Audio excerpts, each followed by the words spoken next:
এই তাৰিখত যদি কোনোবা শান্তিত আছে সেয়া হ'ল আপোনালোকৰ বালি মাফিয়া যি পৰিণাম যি ৰাৱণৰ ৰামায়ণত হ'ল এই অহংকাৰী চৰকাৰৰ একে পৰিণাম হ'বলৈ গৈ আছে ক'ব লাগে 100 বাৰ ক'ব লাগে আজি তেওঁ কৈ দিব নহ'লে নমস্কাৰ নতুন এটা ভিডিঅ'লৈ পুনৰ স্বাগতম জনাইছোঁ সকলোকে আজি ভিডিঅ'টো যিটো ভিডিঅ' হয়তো আপোনালোকে অকণমান গম পাইছে যে ভিডিঅ'টো কিহৰ ওপৰত হ'বলৈ গৈ আছে আজি ভিডিঅ'টোত আপোনালোকে দুটা ভিডিঅ' দেখা পাব এটা ভিডিঅ'ত এটা সৰু ক্লিপ আপোনালোকৰ বাবে লৈ আহিছোঁ এই ভিডিঅ'টোত আপোনালোকে উঠি অহা আচলতে প্ৰজন্ম সেই উঠি অহা নতুন চাম যিখিনি শিক্ষিত ল'ৰা শিক্ষিত ষ্টুডেণ্ট তেওঁলোকে নেজানে যে বৰ্তমান তেওঁলোকৰ সমষ্টিত কোন প্ৰাৰ্থী উঠিছে নেজানে কিন্তু তাৰ পিছতে আপোনালোকক দেখুৱাম মই গৌৰৱ গগৈ দুদান্ত ভাষ্য গৌৰৱ গগৈ এবাৰ বিস্ফোৰণ ঘটাইছে হয় গৌৰৱ গগৈয়ে ভাল ধৰণে এইবাৰ কিছুমান কথা তেওঁ মানে কৈছে সংবাদ মাধ্যমৰ আগত এলো বুলি কৈছে কাক ক'লে আপোনালোকে ভিডিঅ'টো চালে গম পাব গতিকে বহুত এটা গুৰুত্বপূৰ্ণ ভিডিঅ' আজি এই ভিডিঅ'টো আপোনালোকে প্ৰথম আপোনালোকক মই দেখাব বিচাৰিছোঁ সেই শিক্ষিত যুৱকসকলক যিসকলে বাইকৰ ৰেলীত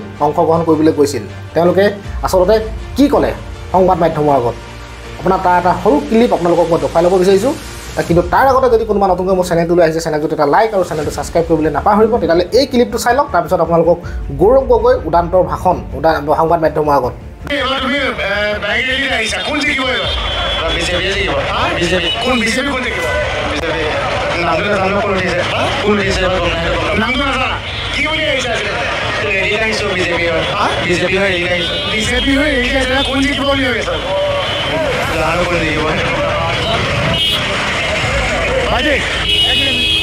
এবাৰ কোন জিকিব কোন জানো দে ইমান গম নাপাওঁ মই ডাঙৰ তুমি ৰেলি আহিছে জিকিব কোন জিকিব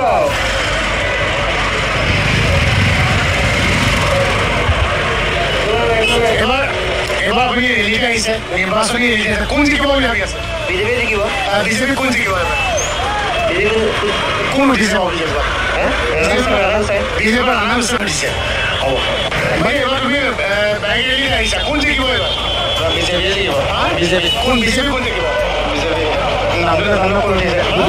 আচলতে ভিডিঅ'টো দেখি মোৰ হাঁহিম নে কান্দিম মানে ধৰিবই পৰা নাই এনেকুৱা নিচিনা হৈছিলে সেইকাৰণে ভাবিলোঁ ভিডিঅ'টো আপোনালোককো দেখুৱাই দিওঁ আচলতে কি কাৰণে এনেকুৱা হৈছে আপোনালোকে কমেণ্ট কৰি জনাবচোন সেই ল'ৰাসকলে লগ ধৰিছে বাইকৰ ৰেলীত অংশগ্ৰহণ কৰিবলৈ গৈছে তেল অকণমানৰ লোভ পাইছে তেল অকণমান দিম বুলি তেওঁলোকক কথা দিছে আৰু সেইকাৰণে তেওঁলোকে গৈ মেলি লগৰ ল'ৰাৰ লগত মিলি জুলি গৈ তেলখন টেংকিত ভৰ্তি কৰিছে ফুল কৰিছে তাৰপৰা সেইখন তেল ভৰাই তেওঁলোকে বিন্দাছ কেইদিনমান চলাব আচলতে সেইটো আশা লৈ তেওঁলোকে বাইকৰ ৰেলীত অংশগ্ৰহণ কৰিবলৈ গৈছে নহয় জানো মইতো সেইটো বুলিয়ে ভাবোঁ কিন্তু এটা কথা এজন শিক্ষিত যুৱক হিচাপে উঠি অহা যুৱক হিচাপে নৱপ্ৰজন্ম হিচাপে আমি কৈ থাকোঁ আমাৰ ভৱিষ্যত নৱপ্ৰজন্মসকল কিন্তু সেইটো হিচাপে তেওঁলোকৰ এটা দায়িত্ব আছে তেওঁলোকে বুজি পোৱাটো উচিত যে তেওঁলোকৰ কাৰণে কোন আচলতে প্ৰাৰ্থী তেওঁলোকৰ সমষ্টিত উঠিছে কোনজন প্ৰাৰ্থীক জিকালে তেওঁলোকৰ ভাল হ'ব অন্ততঃ যদিও ভোট তেওঁলোকে দিবলৈ নাই পোৱা বা ভোট অহা নাই অন্ততঃ ঘৰৰ মানুহখিনিৰ লগত সুধিব লাগে যে দেউতা মা মই আপোনালোকে কাক ভোট দিব বা কাক ভোট দিলে আচলতে জয়টো আমাৰ কাৰণে কিবা এটা হ'ব ভৱিষ্যতে কিবা এটা কৰিব পাৰিব চৰকাৰখনে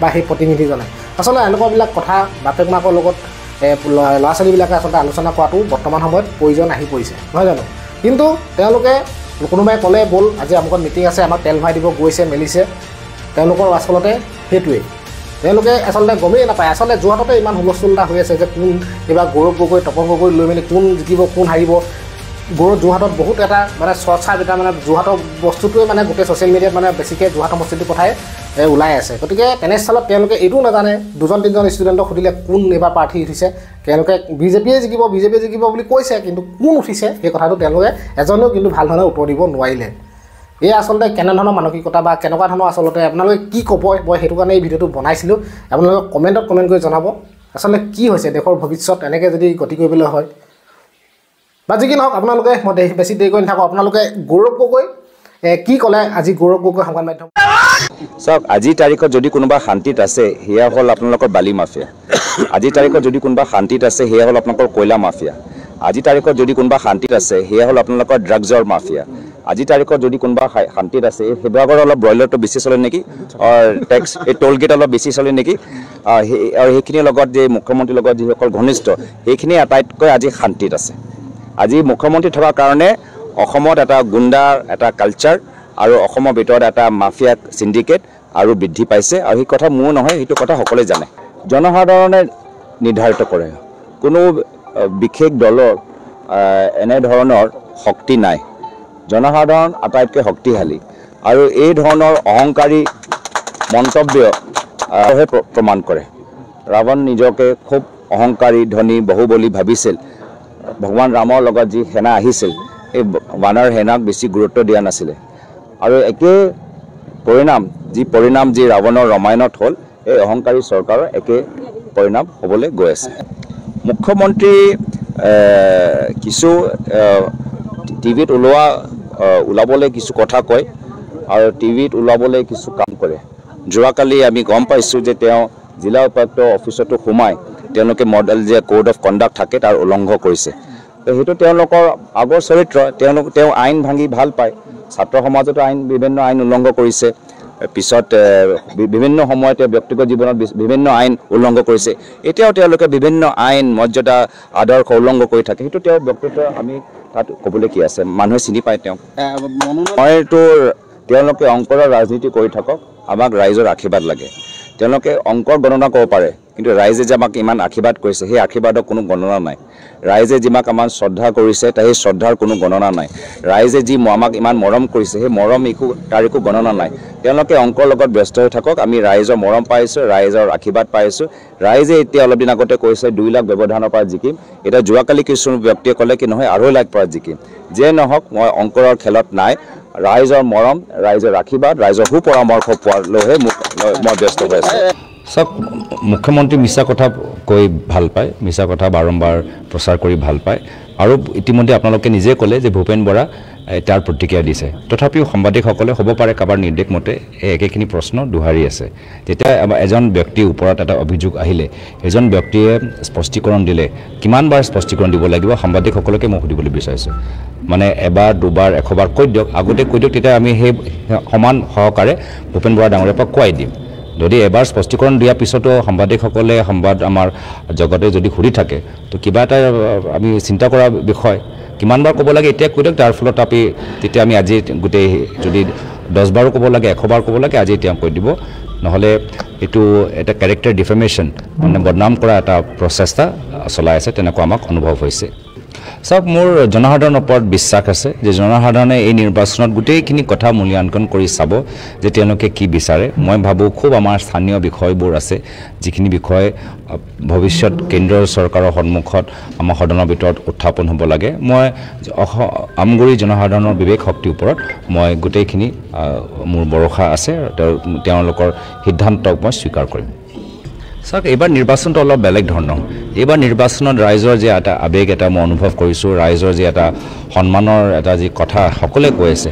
আজি সৰু সৰু ল'ৰা ছোৱালী যিসকল ভোট দিব নোৱাৰে তেওঁলোকেও কৈ আছে যে আমি জিকিম।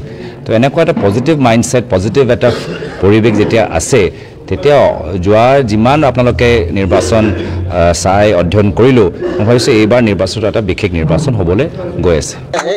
যে যোৰহাট লোকসভা নিৰ্বাচনৰ ক্ষেত্ৰত যি আমাৰ ইয়াৰ প্ৰকৃত অগপ বা যিসকল আমাৰ প্ৰকৃত বিজেপি, তেওঁলোকৰ আজি নাম আজি আপোনালোকে মিডিয়াৰ প্ৰশ্নত নোলায়। যোৰহাটো দেখা পালোঁ যে যিসকলৰ বাস্তৱ আগৰ দিনৰ পৰা অগপ কৰি আছে, যিসকলে আগৰ দিনৰ পৰা বিজেপি কৰি আছে, তেওঁলোকৰ নাম আজি সংবাদ মাধ্যমত নোলায়। সেই এজন বিশেষ মন্ত্ৰী ওলায়, কিয় ওলায় আপোনালোকে জানে, আপোনালোকৰ বিভাগৰ লগত অলপ জড়িত নেকি। কিন্তু যিজন ইয়াৰ যি আমাৰ পুৰণা অগপ, পুৰণা আমাৰ বিজেপি, তেওঁলোকৰ নাম কোনো নলয়। যোৰহাট লোকসভাৰ ভিতৰত যোৰহাট তেওঁলোকৰ জিলা যে সভাপতি আছে আগৰ আমাৰ কলিতাদেৱ, তেখেতৰ কিমান স্থান আছে সেইটোও মই নাজানো। তো মোৰ সেইটোৱে দুখ যে আজি আপোনালোকৰ কণ্ঠৰ জৰিয়তে ৰাইজে গম পাইছে যে যোৰহাট লোকসভা নিৰ্বাচনৰ ক্ষেত্ৰত পুৰণা বিজেপি, পুৰণা অগপক যিমান গুৰুত্ব দিব লাগে, যিমান আগবঢ়াব লাগে তেওঁলোকক দিয়া নাই, তেওঁলোকক আঁতৰাই ৰাখিছে।